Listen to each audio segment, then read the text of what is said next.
प्रथम ऋषभ जिन धारण करी, सन्मति चरम जिने, विघ्न हरन मंगल करण, भवतम दुरित दिने। वाणी जिन मुख ते खिरी, परिगणाधिपका, अक्षर पद्म विस्तरी, करई सकल कल्याण। गुरु गण धर गुण धर सकल, प्रचुर परम्परयो। व्रत तप धर तनु वंदो प्रश शिरमो। व्रत तप धर तनु नगन तर, वंदो प्रश शिरमो। तिहुवन तिलयम देवम, वंदे तातिहुवनेन्द्र परिपूजम। वोच्छम अनुपेहाओ, भव्य जननीय। त्रिभुवन तिलक शत इंद्रवंदित, देव श्री अरहंत को कर नमन अनुप्रेक्षामि। भव्य को सुख कर। कार्तिकेय अनुप्रेक्षा नामक एक ग्रंथ है, कार्तिकेय स्वामी द्वारा रचित। पुण्यमाटी कार्तिकेय अनुप्रेक्षा ही चला रहे हैं। ठीक है, मेरे पास इधर ग्रंथ नहीं, जो गाथा आप बुलवाएंगे तो उस पर देना, मैं तो बोल दूंगी। हाँ ठीक है। इसके अंतर्गत यहाँ अपनी चर्चा धर्मानुप्रेक्षा की चर्चा चल रही है। द्वादश अनुप्रेक्षा का वर्णन, 12 भावनाओं का वर्णन इसमें किया है। उसमें से 12वीं भावना धर्म भावना, धर्मानुप्रेक्षा की चर्चा यहाँ चल रही है। और धर्म 2 प्रकार का यहाँ बताया। कौन कौन सा? संगासक्त और असंग। संगासक्त अर्थात गृहस्थ का धर्म, और असंग अर्थात मुनिराजों का धर्म। उसमें से संगासक्त की बात यहाँ चल रही है, गृहस्थ का धर्म। और वो गृहस्थ का धर्म कितने प्रकार का बताया गया है? गृहस्थ का धर्म 12 प्रकार का बताया है। कौन कौन से 12 प्रकार का गृहस्थ का धर्म बताया गया है? गृहस्थ का धर्म 12 प्रकार का कौन कौन सा बताया गया है? आवाज बोलेंगे नहीं? करने दृष्टि, दर्शन प्रथमा, व्रत प्रथमा, सामायिक उपवास, सचित त्याग प्रथमा, रात्रि भोजन या मैथुन सेवन त्याग प्रथमा, फिर ब्रह्मचर्य प्रथमा, आरंभ प्रथमा, आरंभ त्याग प्रथमा, परिग्रह परमाणु परिग्रह त्याग प्रथमा, फिर अनुमति त्याग प्रथमा, और उद्देश्य त्याग प्रथमा। मतलब पहला भेद है विशुद्ध सम्यक दृष्टि, और उसके बाद में 11 भेद, 11 प्रतिमाओं वाले।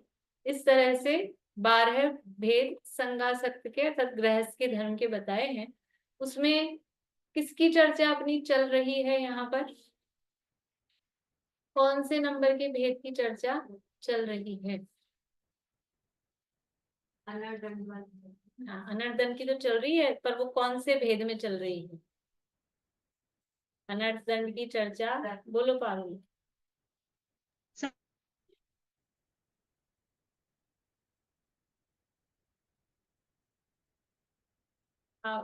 नेटवर्क गया शायद। विनीता आंटी बोलिए। पेज नंबर कौन सा है और गाथा कौन सी से ले रहे हैं? अभी गाथा जब चालू करूंगी ना, तब गाथा और पेज नंबर सब बताऊंगी। भी रिवीजन ही कर रही हूँ आप लोगों के लिए, जो लोग मतलब डेली। हाँ जी, 2 नंबर की व्रत प्रतिमा। व्रत प्रतिमा, व्रत प्रतिमा की चर्चा, यानी कि भेदों में से अपन देखेंगे तो तीसरा भेद, पहला विशुद्ध सम्यक दृष्टि, फिर दूसरा दर्शन प्रतिमा और तीसरा व्रत प्रतिमा, उसकी चर्चा चल रही है। तो 5 प्रकार के व्रतों की चर्चा यहाँ की, और उससे पहले विशुद्ध सम्यक दृष्टि का विस्तार से वर्णन, 3 प्रकार के सम्यक दृष्टियों का वर्णन और सम्यक की महिमा, सम्यक की महिमा वाली भी जो गाथाएं हैं वो बहुत अच्छी हैं।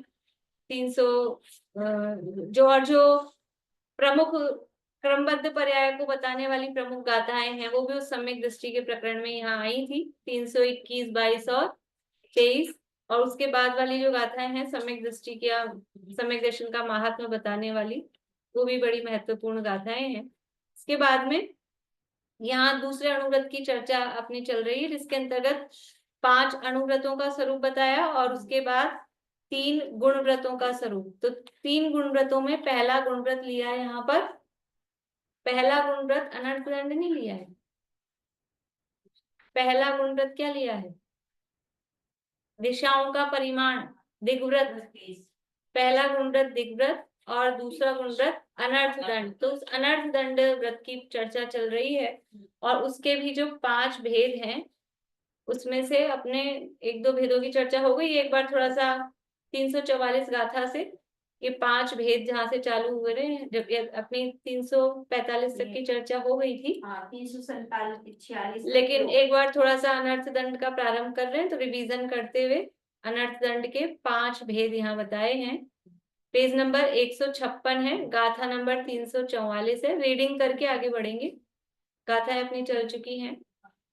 यहाँ भावार्थ की लास्ट लाइन, अपध्यान, पापोपदेश, प्रमादचर्या, हिंसा प्रदान, दुष्श्रुति श्रवणादि और अनेक प्रकार का भी है। यह अनर्थ दंड मुख्य रूप से 5 प्रकार का कहा और इसके अलावा अनेक प्रकार का भी हो सकता है। तो सबसे पहला जो भेद है अपध्यान, उस अपध्यान का स्वरूप यहाँ बता रहे हैं। परदोषाण विगहणम परलक्षीणं समीहणं जं च पर इति अवलो परकलहालोयणं पद्मम्। अपध्यान, अपध्यान का स्वरूप छेड़ाला में क्या है, राग, राग द्वेष नहीं करता नहीं। काहू की धन हानि किसी जय हार न चिंते, किसी की धन की हानि हो, कौन जीते कौन हारे, तो इस तरह का खोटा ध्यान मन में नहीं करे। तो उसके लिए यहाँ बात बताइए, दूसरों के दोषों को ग्रहण करना और दूसरे की लक्ष्मी की वांछा करना। फिर कह रहे हैं पर स्त्री अवलोकन, दूसरे की स्त्री को राग सहित देखना और दूसरे की कलह को देखना, ये सब खोटा ध्यान है। यानी पर स्त्री को देखेंगे तो वो समझ लो कुशील संबंधी है, पर धन को, दूसरे की लक्ष्मी को देखने की उसकी वांछा कर रहे हैं तो वो चोरी से संबंधित हो गया। दूसरे की कलह को देख रहे हैं, वो हिंसा की अनुमोदना हो रही है। दूसरे का लड़ाई झगड़ा देख के और फिर देख के प्रसन्न हो रहे हैं या कुछ इस तरह का भाव, या खाली देख ही जा रहे हैं और फिर उसमें देखो लड़ाई झगड़ा देखना, अब देख के अगर आप बीच बचाव नहीं कर रहे हो तो गृहस्थ होते हुए मुनिराज होंगे तब तो कुछ नहीं, लेकिन गृहस्थ है और फिर उसमें ऐसा नहीं करे, कोई मार रहा है किसी को, लड़ रहा है झगड़ रहा है, भाव भी बिगड़ते हैं, फिर खुद का भी एक वो हो जाता है ना गृहस्थ का कि उसको रोके करे। हाँ, तो अगर खड़े खड़े केवल देख ही रहे तो वो अपध्यान है। और फिर है दूसरे के दोषों को ग्रहण करना, कि वो दोष कब ग्रहण होंगे, कि उनके बारे में विचार चलता रहेगा ना, ये दूसरे का ये दोष है, वो जल्दी ग्रहण होते हैं। क्यों होते हैं? क्योंकि विचार उसी के बारे में चलता रहता है। इस तरह से ये अपने भाव बिगड़ते हैं, इसलिए ये पहला अपध्यान नाम का अनर्थ दंड कहा। अब दूसरा है पापोपदेश। जो उवे सो दिजई, किसी पशुपालन वाणिज्य पमुहेसु, पुरी सिद्धि संजोए, अनर्थ दंडो हवे विधियो। पापोपदेश नाम से ही समझ में आ रहा है, पाप का उपदेश। तो जो भी पाप है, हिंसा, झूठ, चोरी, कुशील, परिग्रह, उसका उपदेश देना, वो पापोपदेश नाम का अनर्थ दंड है। अनर्थ दंड किसे कहते हैं? बिना मतलब का पाप, अपना कोई प्रयोजन सिद्ध हो नहीं और पाप का बंध उससे हो जाए। तो अब ये यहाँ बताया कृषि करना, खेती करना, पशुओं का पालन, वाणिज्य करना इत्यादि, ये सब पाप सहित कार्य हैं। पुरीथि सन जो है, पुरुष और स्त्री का संयोग, ये अब्रह्म का काम कराना, तो वो कराना। दूसरों को उपदेश देना, खेती में, पशुपालन में हिंसा नियम से होती है। किन्हीं का स्त्री पुरुषों का संयोग कराने का काम करेंगे, अब्रह्म का काम है, तो उसका वो खुद करना, दूसरों को उपदेश देना, इनका विधान बताना, मतलब इनका किस प्रकार से इसकी विधि है वो बताना। जिनमें अपना प्रयोजन कुछ सिद्ध नहीं होता हो, केवल पाप ही उत्पन्न होता हो, सो दूसरा पापोपदेश नाम का अनर्थ दंड है। अब आगे तीसरा, यहाँ से अपने को पढ़ना है ना, इससे ये भी हो गया 346, 347 से करना है, इसको भी रीडिंग कर लेते हैं। तीसरे, प्रमाद चरित्र नामक अनर्थ दंड के भेद को कहते हैं। विहलो जो वावारो उड़वी तो यान वाऊणम तह विवण फदिछेदो अनर्थ दंडो हवे दियो। विहलो जो वावारो जो व्यापार विफल है, मतलब प्रमादचर्या बता रहे कि प्रमाद के कारण हाँ पाप बांध रहे हैं। तो जो पृथ्वी, जल, अग्नि, पवन इनके व्यापार में विफल यानी निष्फल, मतलब बिना प्रयोजन प्रवृत्ति कर रहे हैं, बिना प्रयोजन पृथ्वी खोद रहे हैं, पानी ढोल रहे हैं, पंखा हवा का प्रसार कर रहे हैं, अग्नि जला रहे हैं, वनस्पतियों को छेदन भेदन कर रहे हैं, ये सब, तथा बिना प्रयोजन वनस्पति हरितकाय का छेदन भेदन करना, सो तीसरा प्रमाद चरित नामक अनर्थ दंड है। ये सब अनर्थ दंड है और उनका त्याग वो अनर्थ दंड व्रत है। ये अनुव्रत इसलिए इंद्रियों का ही पता है इसमें। हाँ, अणुव्रत की चर्चा चल रही ना, दूसरे व्रत प्रतिमा की, इसलिए एक केंद्रीय स्थावर का बिना प्रयोग। देखो अणुव्रती है तो त्रस की हिंसा नहीं करने की बात क्यों नहीं कही? क्योंकि अभी तो उसको पूरी तो त्रस की हिंसा तो करेगा नहीं, करेगा नहीं, यत्नाचार पूर्वक त्रस की हिंसा होगी क्या उसके जीवन? होगी। त्रस की हिंसा का तो त्यागी ही है, तब तो अणुव्रत है। संयमा, संयम में किसका संयम है और किसका असंयम है? कि त्रस जीवों की हिंसा का पूर्णतः त्याग है, वो तो है संयम, और स्थावर जीवों की हिंसा का त्याग नहीं है, नियम से ऐसे नियम लेके त्याग नहीं है, वो है असंयम। ये प्रवृत्ति कर रहा है। हाँ, तो वो प्रवृत्ति कर रहा है। आप पूछ रहे थे कि मतलब बोल रहे थे त्रस की तो त्याग ही नहीं होगा, उल्टा हो रहा था, उल्टा हो रहा था ना, इसलिए तो त्रस हिंसा को त्याग व्रथा था वर्ण संहारी, त्रस हिंसा का तो त्यागी ही है, और स्थावर हिंसा का त्याग नहीं है, उसमें ही अनर्थ दंड व्रत और उस स्थावर हिंसा का। देखो वो बुद्धिपूर्वक नहीं, देखो हाँ बुद्धिपूर्वक नहीं करेगा। अब होती है ये भी स्थूल ही त्याग है, त्रस हिंसा का त्याग जीवन में होती है, वो अलग बात है, लेकिन ये व्रत प्रतिमा का धारी है तो त्रस जीव, जैसे हम तो क्या है कि पानी को छान के कच्चा पानी भी पी लेंगे, भाई पानी को छाना है बस छन गया, अभी की अभी पीना है तो पी लिया, लेकिन वो नहीं पिएगा क्योंकि अभी उसमें से खाली वो त्रस जीव, वो खैर ऐसे तो सचेत त्याग में आएगा, लेकिन अनछना पानी किसी भी रूप में वो काम में नहीं लेगा, क्योंकि अनछने पानी में त्रस जीव रहेंगे, और अपने तो चलता है, अपने खाली पीने में अपन बचा लो, और वो भी छानने का क्या तरीका है क्या नहीं है वो है। इसी तरह से जो मर्यादा, वगैरह के पानी को भी छानना पड़ेगा, वो तो महाहिंसा है, महाहिंसा है। आरओ का पानी वो तो बिना छने पानी में प्रोसेसिंग हो रही है, तो वो तो मर गए हैं जीव सारे, तो वो तो महाहिंसा का काम है, उसको तो फिर छानो चाहे मत छानो कोई मतलब ही नहीं है, तो वो तो हिंसा ही है। बहुत से लोग इधर मान लो टंकी का जिसके पानी आता है, टंकी का पानी पहले छान लो फिर बॉईल कर लो। हाँ बॉयल कर लो, छान के बॉयल कर लो, हो जाता है। वही वही। तो बोरिंग का पानी तो छान के, और वो तो प्रासुप करना है तो उबालना है उसको। पर जैसे बोरिंग का भी पानी आजकल मोटरों से निकालते हैं, तो अब वो ठीक है, वो जो भी है। अब नल में भी अपने आ रहा है तो वहां बंदे से वहां सब प्रोसेसिंग हो रही है, तो ये तो अपने घर तक आने के बाद में, इसीलिए तो कुएं के पानी की बात थी। और वो तो अपने निपटा नहीं ना। अपने तो बोरिंग का भी नियम अभी कोई 100% अगर ले ले तो अपने यहाँ शहरों में मुश्किल है, सब जगह बंद, मतलब खत्म हो रहे हैं, तो वो मुश्किल हो जाता है। चलिए, तो यहाँ कह रहे हैं बिना प्रयोग, मतलब बात मेरे को क्या बतानी थी कि त्रस हिंसा का तो वो त्यागी ही है, स्थावर हिंसा का त्यागी नहीं है, लेकिन बिना प्रयोजन स्थावर हिंसा का भी घात नहीं करेगा। स्थावरों का भी घात, जितनी जरूरत है उतना ही पानी छान के उसकी मर्यादा बनाएगा। ऐसे नहीं बढ़ ली टंकी, और फिर ये आज का तो काम नहीं आया, कल नया पानी भरना है तो सारे पानी को ढोल दिया।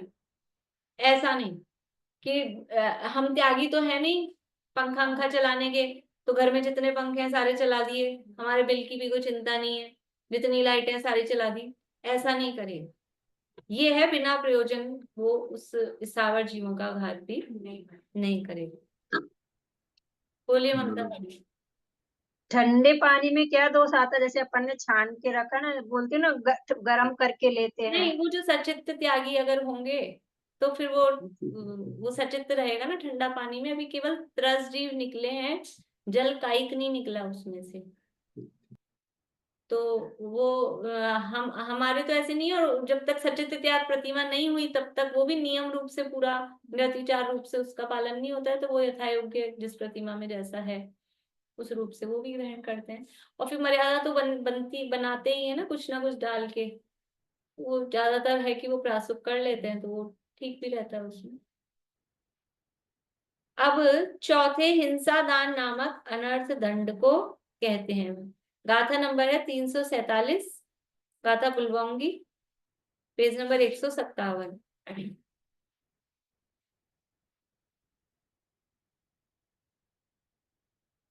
मज्जार बहुधि धरणम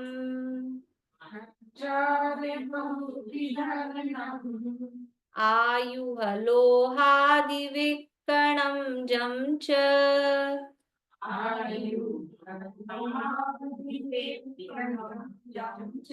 आयुः लोहादि विकणम जम च लखा लखा खलादि गहनम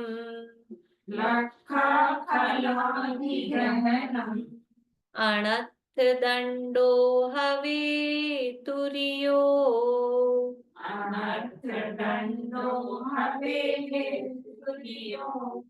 मज्जार बहुधि धरणम आयुः लोहादि विकणम जम च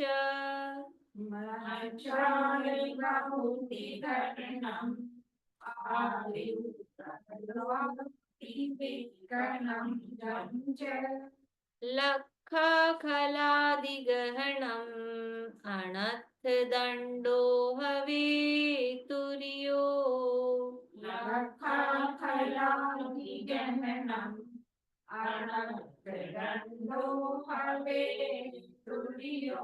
देखो मज्जार, मारजार बोलते बिल्ली को, बिल्लाओं को मज्जार।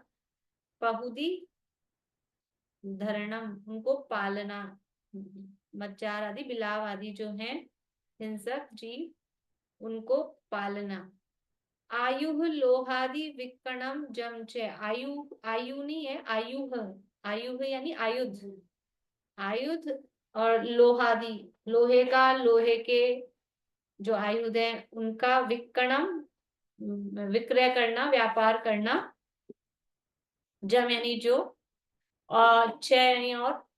लख, लखा खलादि गहनम, लखा यानी लाख, और खल यानी खल, हाँ खल यानी दुष्ट होता है, पर यहाँ खल शब्द से कह रहे हैं विष आदि वस्तु लेना। खल व्यक्ति को नहीं लेना, दुष्ट व्यक्ति, पर दुष्ट वस्तु मतलब खल यानी खलगाड़, वो खली भी नहीं लेना जो पशु को खिलाते हैं। वो होती है जो वैसे अरे वो खल भी नहीं, यहाँ खल का अर्थ कर रहे हैं विषादी, खोटी वस्तुएं जो हैं ऐसा।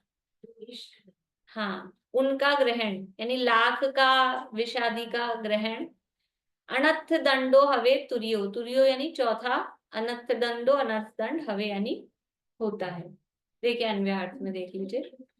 ये लाख ये पहले हाँ ये लाख, ये हिंसक होती है, पेड़ से बनती है। अपने तो शादियों में आपके हाँ, पिनाते हैं लेकिन नहीं पिनाना चाहिए, जैसे इधर एमपी साइड में प्लास्टिक प्लास्टिक के ये, और अंदर जो सोने की चूड़ियों में हाँ। भरते हैं ना, वो भी प्लास्टिक भरते हैं। अपने प्लास्टिक यहाँ भरते हैं। लाख भरते हैं जयपुर में, वो लाख हिंसक होती है। लाख यूज नहीं लेनी चाहिए अपने को, जैसे अपन चमड़ा ऊन ये सब यूज नहीं लेते, वैसे भी लाख भी यूज लेने। लाख जो पेड़ होता है ना, बढ़ के पेड़ में, क्यों माना है? अब वो तो शुभ वुभ तो क्या है कि वो चलती दुनिया में तो परंपरा है, वो उस हिसाब से शुभ। लेकिन वो पेड़ में से आती है, और लाख का कीड़ा होता है, जैसे रेशम का कीड़ा होता है ना, वैसे वो लाख का कीड़ा होता है, और वो उसमें से वो लार निकल के वो कीड़ा वो बनाता है, और जिस पेड़ में वो लाख उत्पन्न हो जाती है फिर वो पेड़ नष्ट भी हो जाता है। पीपल के पेड़ में होती है, उसको नष्ट कर देता है। हाँ, पीपल पीपल की के, पीपल के पेड़। कहते हैं ना गोंद भी होती है, वो भी नष्ट करता है। गोंद का नहीं पता मुझे, लेकिन जैसे रेशम का कीड़ा से मतलब रेशम बनता है, तो रेशम हम यूज नहीं लेते, वैसे ही लाख भी यूज लेने लायक नहीं है। अब वो चलती है यहाँ अपने तो जयपुर में तो काफी चलती है, और भी जगह चलती होंगी, लेकिन वो हिंसक होती है, लेने योग्य नहीं है। और देखो हम कितने साल पहले गाथा में लिखा है, कार्तिकेय स्वामी प्राचीन आचार्य हैं, मतलब पुराने आचार्य हैं, ऐसे काफी प्राचीन आचार्य हैं। इतने पहले लिखा है, नहीं तब भी चलती होगी, और पेड़ों में आती है तो वो मतलब उसका यूज लेते ही होंगे। पंचम काल के हुए तो पंचमी काल में है, हुए तो सब पंचमी काल में है, लेकिन चौथी पांचवी शताब्दी के पुराने। देखिए अन्वयार्थ, जो बिलाव आदि हिंसक जीवों का पालना, लोहे का तथा लोहे आदि के आयुधों का व्यापार करना, देना लेना, लाख खल आदि शब्द से विष वस्तु आदि का देना लेना व्यापार करना, चौथा हिंसा दान नाम का अनर्थ दंड है। मतलब शब्द से ही समझ में आ रहे हैं, जिन चीजों से हिंसा होती हो ऐसी वस्तुओं का लेना देना, मतलब इसमें किसी को लाइटर देना, माचिस देना, चक्कू, कैंची, ये सब हिंसक साधन है।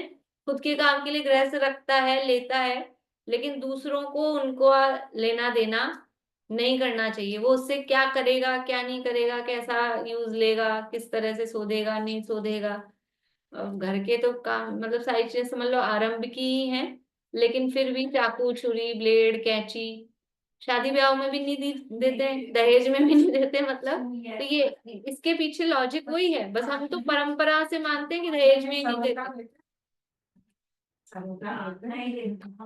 कढ़ाई हमारे सरोते का तो मतलब वो परंपरा चली ना, वो शास्त्र के आधार से कि नहीं ये हिंसक वस्तुएं तो देना नहीं, लेकिन अब तो हम तो केवल परंपरा मान के, हमको लॉजिक ही नहीं पता उसके पीछे कि क्यों नहीं देना और क्यों देना क्या। तो ये हिंसक वस्तुएं हैं, सुई है, वो सब हिंसक वस्तुएं हैं।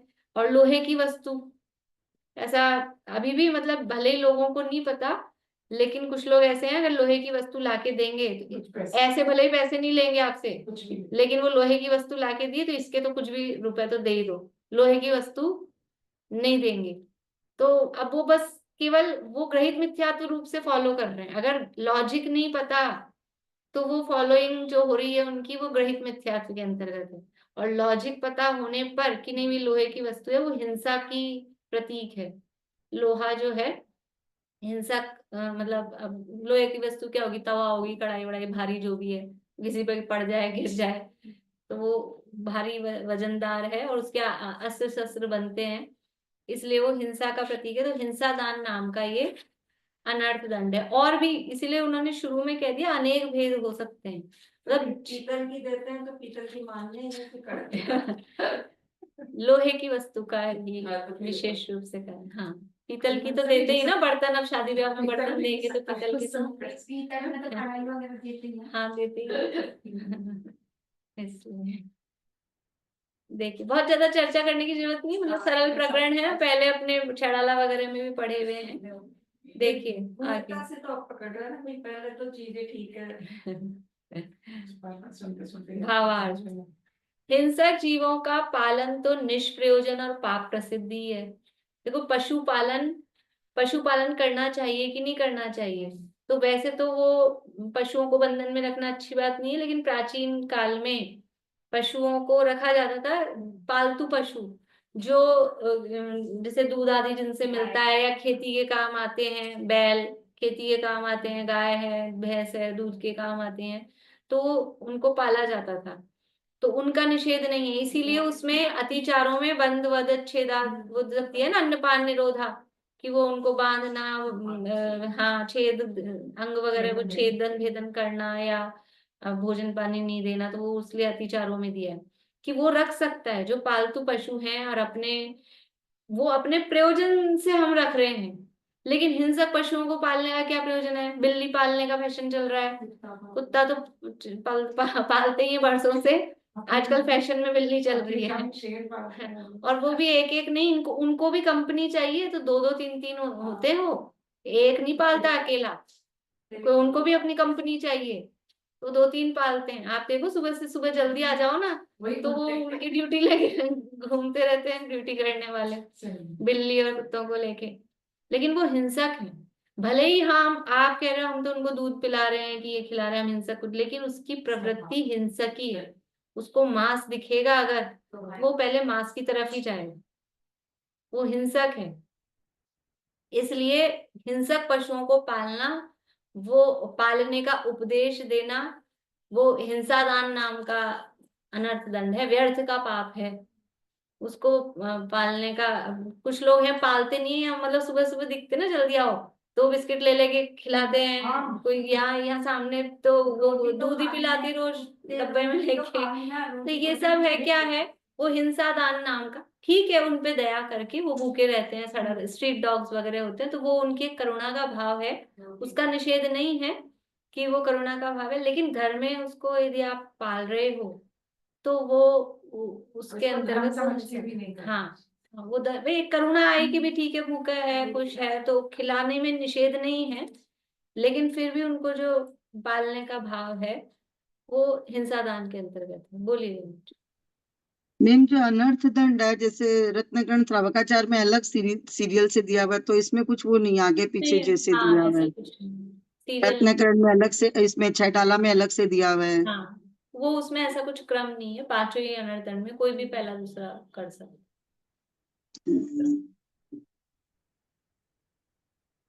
हिंसक भावार्थ पढ़ रहे हैं। हिंसक जीवों का पालन तो निष्प्रयोजन और पाप प्रसिद्ध ही है। बहुत हिंसा के कारण शस्त्र लोह लाख आदि का व्यापार करना, देना लेना करने में भी फल अल्प है और पाप बहुत है। अब यहाँ लाख लिखा है, उस समय रेशम नहीं चलता होगा, हो सकता है, तो आदि लिखा है ना, तो रेशम का, चमड़े का, ऊन का, ये सब व्यापार करना। अभी कल या परसों का संयम जी का प्रवचन था, वो कार्तिक अनुप्रेक्षा ले रहे हैं, लेकिन वो तो शुरू से ले रहे हैं। तो वो जो लक्ष्मी वाली गाथाएं थी ना कि वो अच्छी है, बहुत सरल है गाथाएं, आप लोग जिन्होंने नहीं पढ़ा हो ना तो ऐसे रीडिंग करोगे तो समझ में आ जाएगा, बहुत ही सरल गाथाएं हैं।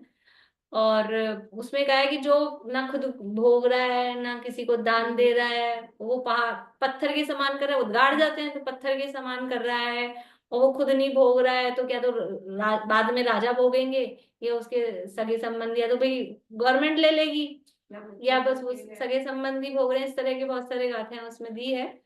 तो ये अपन तो अनर्थ दंड के संबंध में बात कर रहे हैं कि यहाँ कहा कि लाख का व्यापार नहीं करना और रेशम का, चमड़े का, इनका व्यापार नहीं करना, लेकिन उन्होंने इसी को लिया था, शेयर मार्केट में पैसा लगा रहे हैं।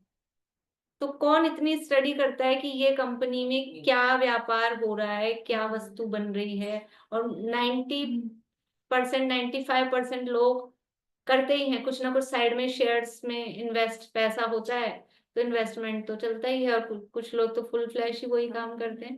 तो इतना विवेक रख के कि ये कंपनी ये कैसा काम कर रही है, इसके कैसे प्रोडक्ट्स हैं, ये पता लगता है, बस भाव बढ़ रहे हैं और ये अच्छी है, अच्छा पता नहीं चल रहा कि शराब की कंपनी है कि चमड़े की। जोमेटो इसमें भी नहीं करना चाहिए। हाँ, ये नॉन वेज है, डोमिनोज और जोमेटो ये सब, मतलब वही नॉन वेज वाली हैं कि शराब का कर रही हैं कि इस तरह का हिंसक का। सबसे बढ़िया तो ये है कि करना ही नहीं ऐसा काम।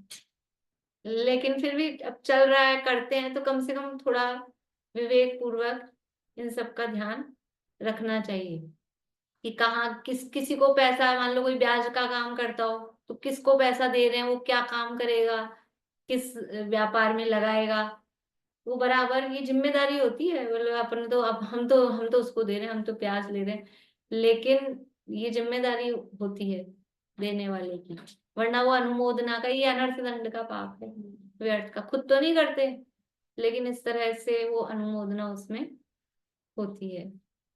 एक और गाथा ले लेते हैं, सरल ही है, दुष्ट शेयर मार्केट वालों को भी किसी को तो कभी तो रोता देखते हैं, फिर अगले दिन हंसता हुआ देखते हैं, फिर 2 घंटे बाद वो तो अलग ही, वो तो खैर वो है ही। वही है। देखिए, अब दुष्कृति नामक 5वें अनर्थ दंड को कहते हैं जम सवणम सत्थाणम। बोलिए।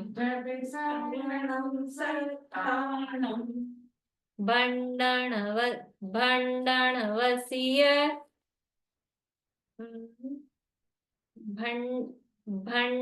भंडणवसीयर्ण काम सत्थाणम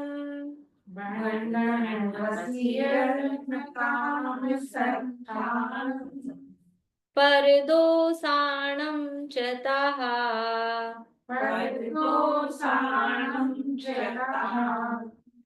अनर्थ दंडो हवे चरमो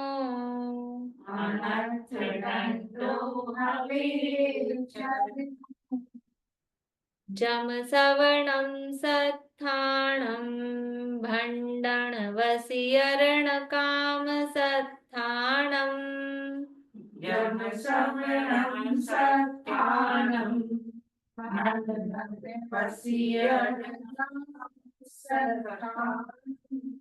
परदोषाणं च ताः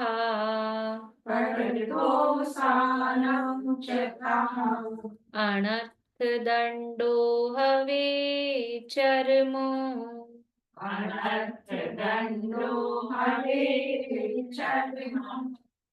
जम सवणम सत्थाणम। सवणम यानी सुनना, दुश्रुति नाम है ना श्रुति, तो सुनने से संबंधित है। सवणम यानी सुनना, सत्थाणम, सत्थाणम यानी सर्वथा वादियों के, सत्थाणम की जो सर्वथा यानी एकांत मत वाले हैं उनके शास्त्रों को सुनना। भंडण वसीयरणम काम सत्थाणम, भंडन यानी भांड क्रिया के, और वसीयरणम यहाँ मतलब जो कौतूहल के, इस तरह के हास्य आदि के शास्त्र हैं, और काम के शास्त्र हैं जिसमें काम आदि की क्रियाओं का वर्णन है, ऐसा।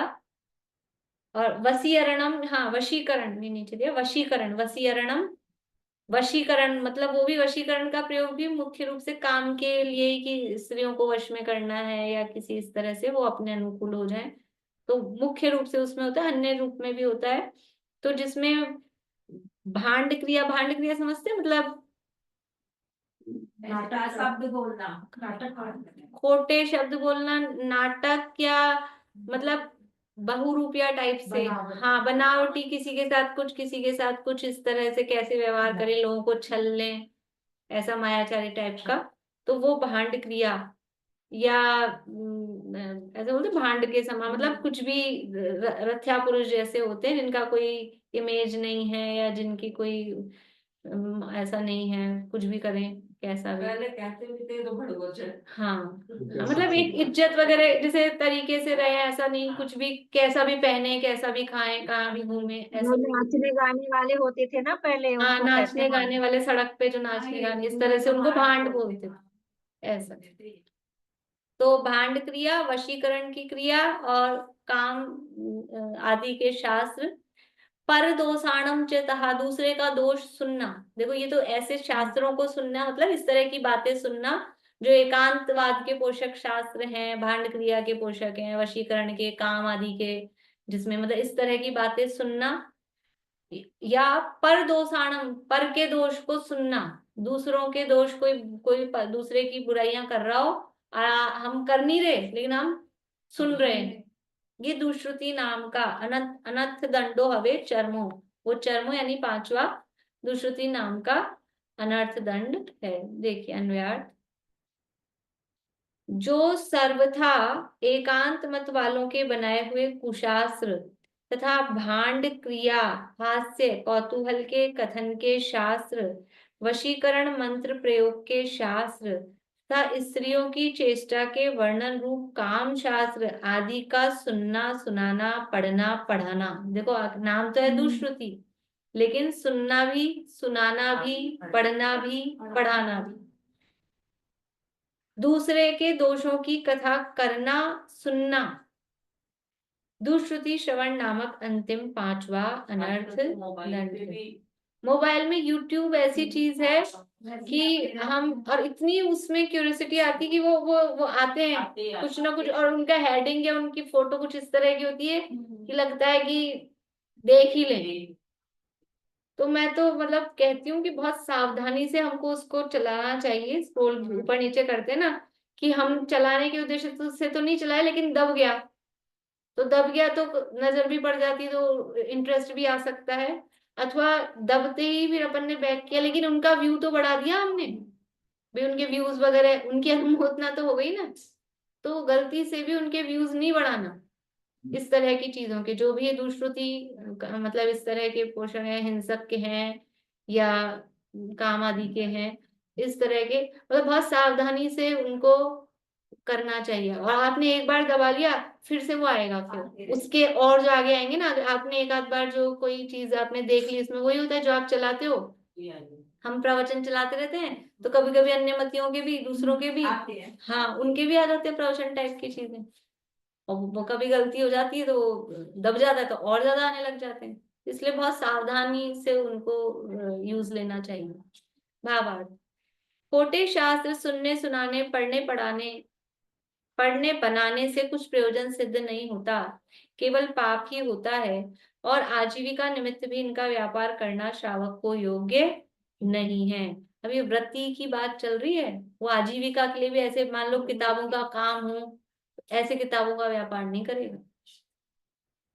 व्यापार आदि की योग्य आजीविका ही श्रेष्ठ है, जिससे व्रत भंग होता हो सो क्यों करें।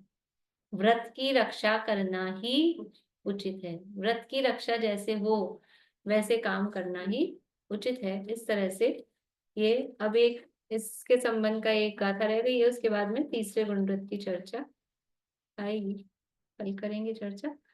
अभी जिनवाणी स्तुति के बाद में समाधि तंत्र का 10-15 मिनट पाठ करेंगे। आप लोगों को जिनको रुकना हो वो रुक जाए, तो थोड़ा रिवीजन हो जाएगा उसमें। 10 मिनट करेंगे।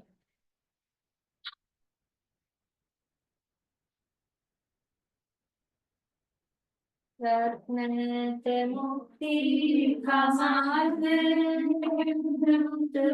चैतन्य रत्नाकर अद्भुत से अद्भुत हो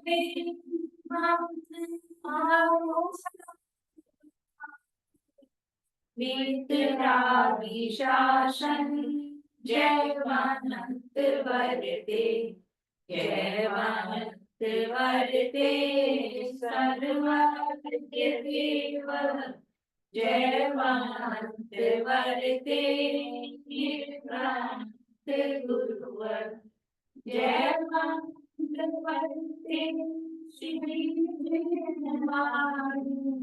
विद्यात्म जिन तीर्थ, जयवंत वरते शुद्ध आत्मा का शतान वरते, अनुभूति निर्मल अविच्छिन्न वरते, आवागमन से निर्मुक्ति होवे, तेरे का साम्राज्य जयवंत वर्ते, सर्वज्ञ शासन जयवंत वर्ते, निर्ग्रंथ शासन जयवंत वर्ते।